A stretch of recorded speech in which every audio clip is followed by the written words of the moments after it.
उन्हाळी सुट्टी म्हटलं की फिरणं आलंच की, मग गावाला असो किंवा मुंबईत असो. तर ह्या वर्षी आम्ही गावाला गेलो नाही म्हणून मनस्वीला फिरवायचं होतं.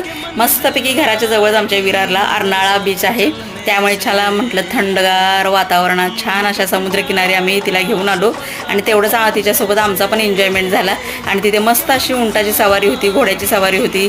पाण्यात मला खूप भीती वाटायची बरं का, पण मनस्वीमुळे आज पहिल्यांदा पाण्यात गेलो. लाटा अशा जोर जोरात यायच्या, काय सांगू. एकदम आम्ही जवळ गेलो, एकदम जोरात लाट आली आणि खूप घाबरल्यासारखं झालं, पण खूप मजा आली.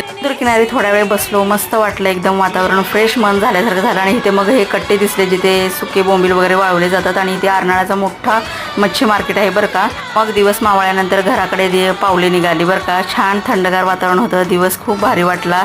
आणि मग घरी आल्यानंतर खूप कंटाळा आला होता, त्यामुळे समोसे आणि मॅगी केली होती. नेहमीप्रमाणे मनस्वीची साधी आणि आमची मसालेदार मॅगी केली होती. तुम्ही सुद्धा कुठे फिरायला गेलात का नक्की सांगा कमेंट. व्हिडिओ आवडल्यास सबस्क्राईब करायला विसरू नका.